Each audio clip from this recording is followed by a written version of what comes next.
Chers amis, je suis heureux de vous retrouver pour aborder la suite de ce récit et pour décortiquer avec vous ce texte qui va nous montrer encore d'autres qualités de Daniel. Alors que la sentence est publiée, les sages étaient mis à mort et l'on cherchait Daniel et ses compagnons pour les faire périr. Les sages étaient mis à mort, il semble que le verbe pourrait être traduit qu'on était en train de procéder à l'exécution, ce qui ne veut pas dire qu'ils étaient forcément déjà, pour quelques-uns, passés de vie à trépas. Mais il est clair que l'on cherchait Daniel et ses compagnons pour les amener à l'exécution. Alors, Nebuchadnezzar monte d'un cran en ordonnant l'exécution immédiate. Et nous voyons qu'il se dépêche. Et peut-être, comme nous l'avions dit, cherche-t-il à gagner du temps pour éviter qu'une conspiration et qu'un complot ne se présentent et ne l'éliminent de la scène. Daniel et ses compagnons font partie des sages.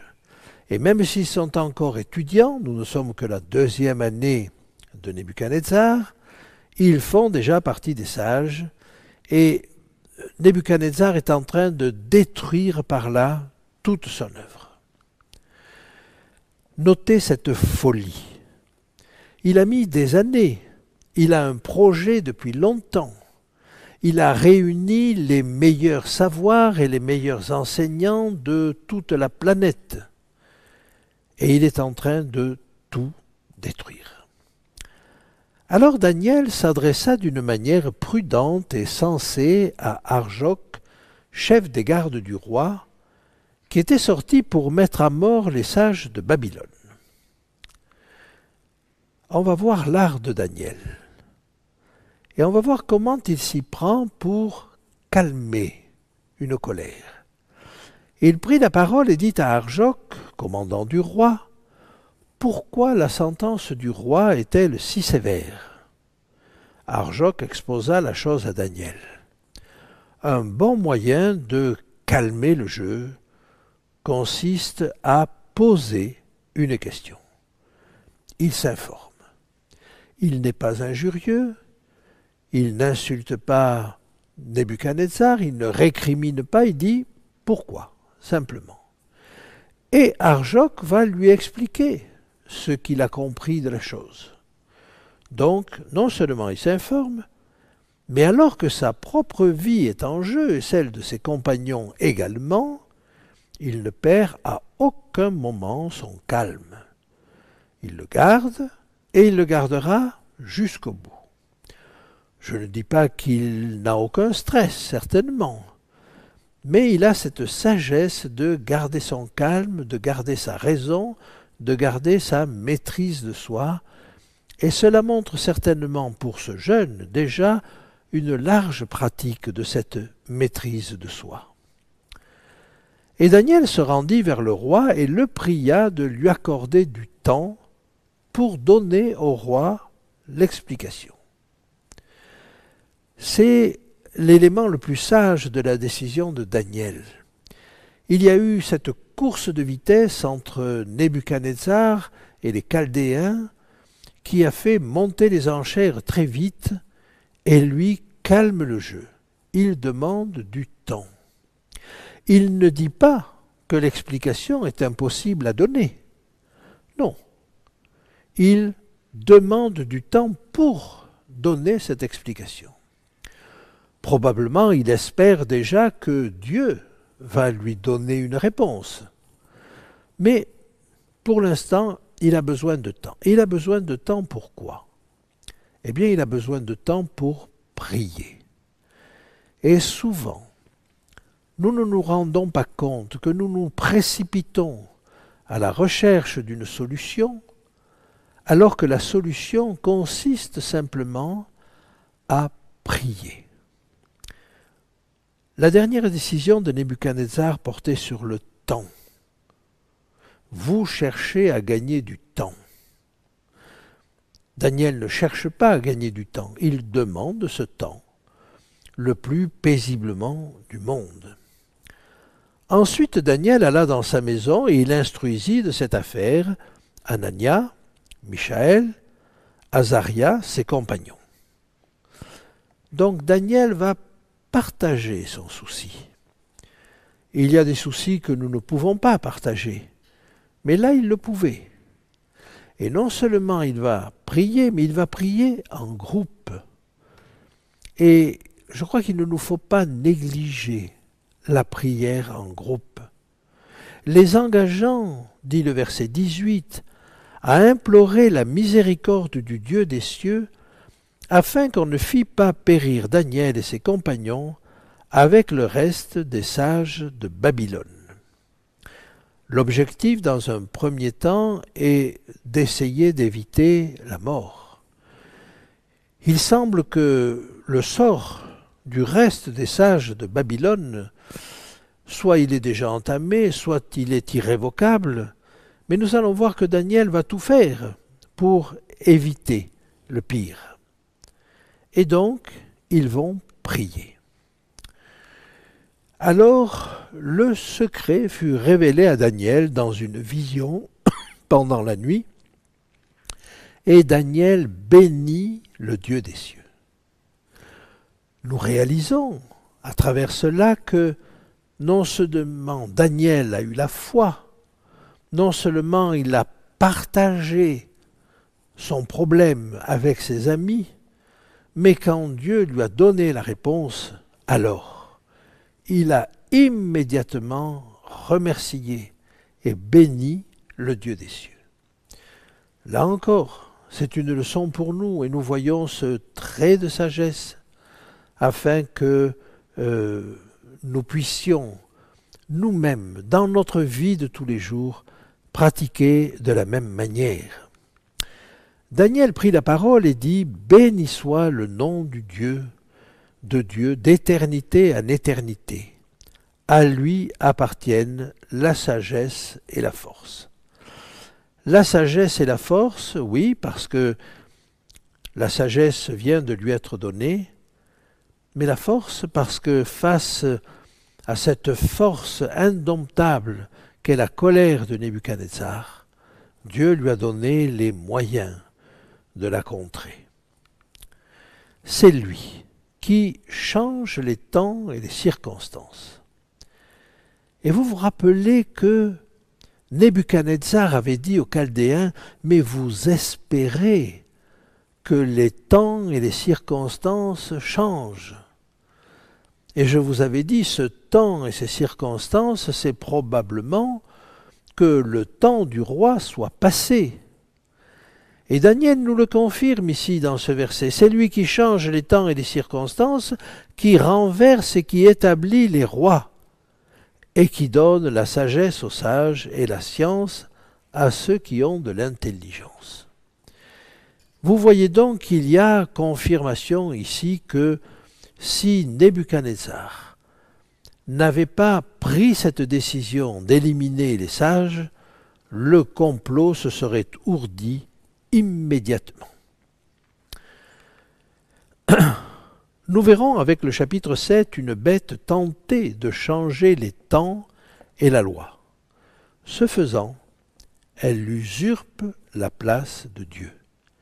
C'est Dieu qui renverse et qui établit les rois. Et c'est bien l'objet de cette vision que de montrer que c'est Dieu qui tient en main le temps et qui tient en main les circonstances. Daniel n'hésite pas. Dès qu'il a la révélation de la vision, il l'a comprise. Et il peut tout de suite aller rencontrer le roi. Daniel explique ce que signifie changer les temps et les circonstances. Mais il a déjà compris que c'est Dieu qui change les temps et les circonstances. Et justement, la vision va porter sur ce sujet-là. Il révèle ce qui est profond et caché. Il connaît ce qui est dans les ténèbres et la lumière demeure avec lui. Il révèle ce qui est profond et caché. Vous vous rappelez que justement, ce que pensaient les Chaldéens, c'est qu'il n'y avait pas de communication entre le monde des dieux et le monde des hommes. Alors non seulement Dieu connaît ce qui est dans les ténèbres, mais il ajoute une idée, et la lumière demeure avec lui. C'est-à-dire que cet avenir qui nous est caché, qui est pour nous comme dans les ténèbres, il est éclairé par Dieu. La lumière demeure en lui, donc Dieu n'a pas de présent, de passé, d'avenir. Il sait ce qui va se passer, il est dans la lumière. Mais pour nous, il faut qu'il l'éclaire, qu'il jette une lumière sur ce que sera l'avenir. Il révèle. Voilà la grande différence entre le Dieu des Chaldéens et le Dieu de Daniel. Le roi adressa la parole à Daniel, nous dit le texte un petit peu plus loin, et dit en vérité, votre Dieu est le Dieu des dieux et le Seigneur des rois. Il révèle les secrets puisque tu as pu découvrir ce secret. Nebuchadnezzar est conscient, et on le voit ici, qu'il avait demandé quelque chose d'absolument impossible aux sages. Et il comprend que ce n'est pas la sagesse de Daniel qui est en cause, ou la sagesse des Chaldéens, mais c'est le Dieu qu'il révère. Et là, c'est un Dieu qui révèle les secrets. Et le premier caractère de ce Dieu qu'il ne connaît pas, le premier caractère que Nebuchadnezzar découvre, c'est que c'est un Dieu qui révèle les secrets. Dieu de mes pères, dit Daniel, je te glorifie et je te loue de ce que tu m'as donné la sagesse et la force, et de ce que tu m'as fait connaître ce que nous t'avons demandé, de ce que tu nous as révélé, le secret du roi. Après cela, Daniel se rendit auprès d'Arjoc, à qui le roi avait ordonné de faire périr les sages de Babylone. Il alla et lui parla ainsi. « Ne fais pas périr les sages de Babylone. Conduis-moi devant le roi, et je donnerai au roi l'explication. » Ne fais pas périr les sages de Babylone. Sa première pensée, avant même d'aller rencontrer le roi et par là de sauver sa vie, c'est de sauver la vie des autres sages de Babylone, qui le lui rendront bien mal, et qui ne vont pas hésiter, plus tard, nous le verrons au chapitre prochain, au chapitre 3, qui ne vont pas hésiter à accuser les compagnons de Daniel et à les calomnier. Donc, première intention de Daniel, sa générosité. Il aurait pu profiter de l'occasion pour éliminer tous ces, ou laisser éliminer tous ces sages, et considérer qu'il avait, lui, un rôle important à jouer, et que Dieu lui ouvrait la porte. Non. Il n'est pas favorable à éliminer ces sages. Il ne se conduit pas ainsi, il n'en a pas la pensée, au contraire. Conduis-moi devant le roi, et je donnerai au roi l'explication. Il est tout à fait affirmatif.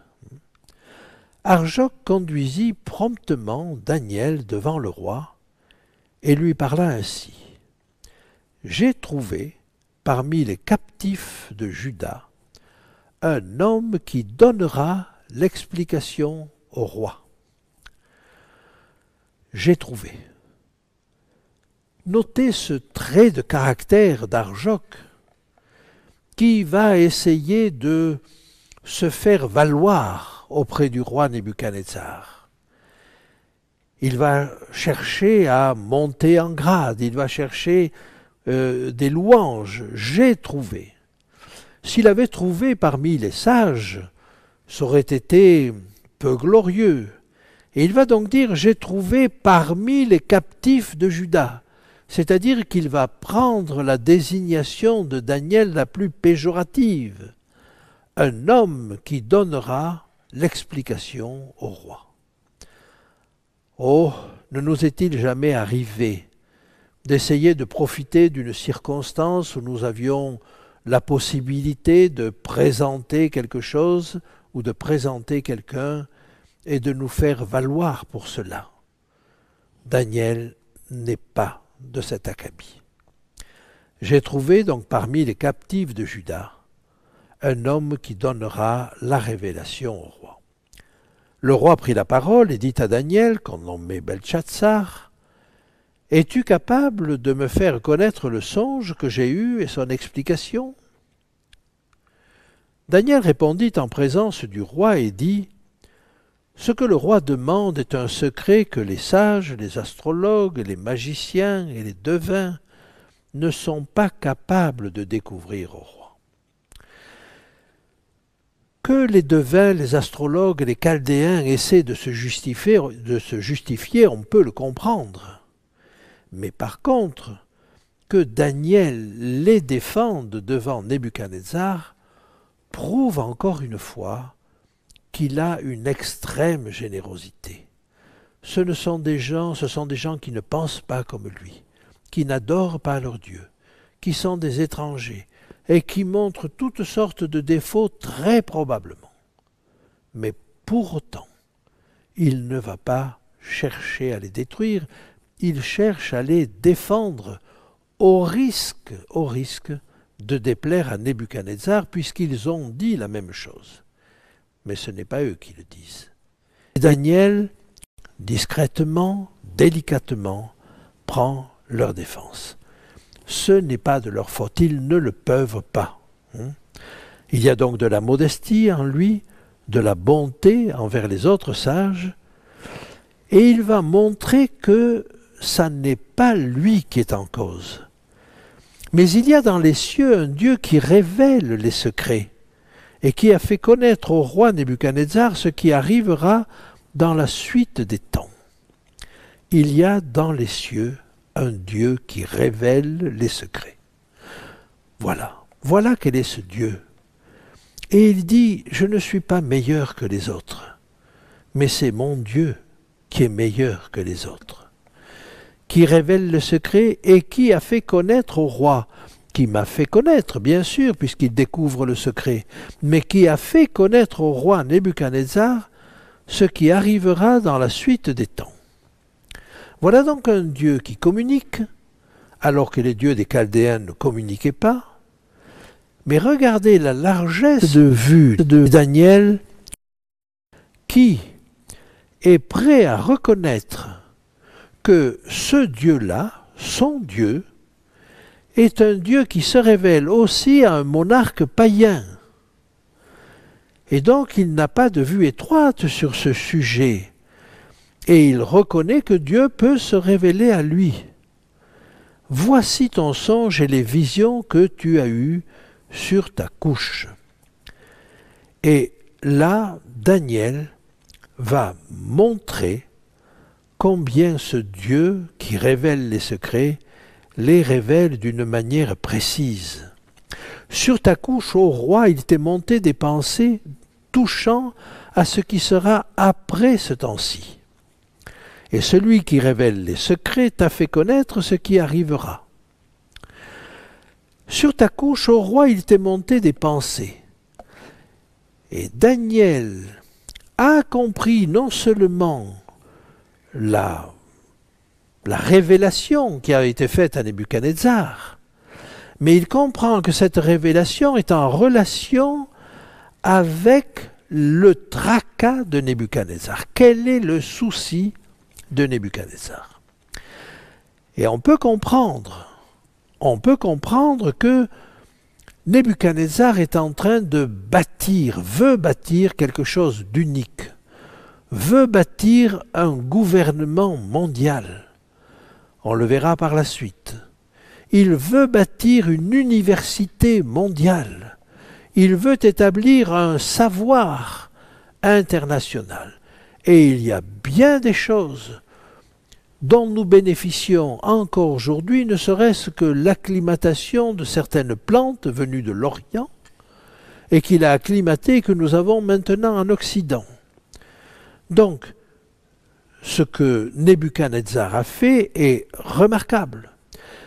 Mais toutes ces techniques tout à fait remarquables, les techniques qui lui ont fait construire les jardins suspendus de Babylone, ou la grande muraille de Babylone, qui lui ont permis de cuire les émaux qui décorent l'allée principale de Babylone, et toutes les techniques très avancées que Nebuchadnezzar a mises en place, tout cela révèle que Nebuchadnezzar avait un projet. Et ce projet, non seulement il était prêt à le remettre en cause à travers le fait de tuer tous les sages, mais il se demande maintenant comment et qui va pouvoir prendre sa suite. Nous allons voir quel objectif il aura, mais il réfléchit. Et il est très probable qu'il ne voit personne pour prendre sa suite. Et il ne voit personne pour reprendre ce travail, le peaufiner, l'améliorer, le maintenir. Et il est inquiet. Et effectivement, après sa mort, ni son fils Évil-Mérodach, ni ses gendres qui vont prendre sa succession, Nériglissar ou Nabonide, ne vont pouvoir mettre en place et maintenir le royaume extraordinaire qu'il a établi. Alors, il s'interroge. Et face à cette interrogation, face à ce problème qui se pose à lui, Dieu va lui révéler un secret. Ce secret, nous allons le découvrir, mais Nebuchadnezzar doit comprendre ce qu'il est en train de réfléchir. Et il va comprendre que ce qu'il a eu comme réponse de la part de Dieu est une réponse à sa question. Qui peut prendre la suite? Il t'a fait connaître ce qui arrivera. Si ce secret m'a été révélé, ce n'est point qu'il y ait en moi une sagesse supérieure à celle de tous les vivants, mais c'est afin que l'explication soit donnée au roi et que tu connaisses les pensées de ton cœur. Et nous voyons dans ce passage, et Daniel le comprend parfaitement et lui délivre ce message qui est plus personnel, qui n'est pas simplement une connaissance de l'avenir, que tu connaisses les pensées de ton cœur. Il y a bien sûr le souci de l'avenir, mais le souci de l'avenir pour Nebuchadnezzar passe en réalité par l'orgueil qui est le sien. Il est tellement orgueilleux qu'il pense que personne ne peut prendre sa suite. D'une certaine manière, il a raison, mais il faut qu'il connaisse ses pensées orgueilleuses. Et il faudra arriver au chapitre 4 de ce livre de Daniel pour que Nebuchadnezzar les reconnaisse, ses pensées orgueilleuses, et les avoue. Et chaque fois que nous nous trouvons impliqués dans une action de Dieu, quelle qu'elle soit, et une action qui nous dépasse, une action qui a trait à un projet beaucoup plus vaste que nous, il est rare qu'il n'y ait pas dans ce projet un aspect, une facette qui nous concerne personnellement. Nous sommes habitués à voir cette prophétie du colosse au pied d'argile comme une révélation de l'avenir. Elle l'était, et elle l'est toujours. Mais il y a pour Nebuchadnezzar un projet précis, c'est qu'il connaisse les pensées de son cœur. Eh bien, pour nous, c'est la même chose. Et ce livre de Daniel, ce colosse au pied d'argile en particulier, est destiné à ce que chacun d'entre nous puisse connaître les pensées de son cœur. Les connaître, oui, mais devant Dieu, les reconnaître et en tirer les conséquences. Je vous remercie de votre attention.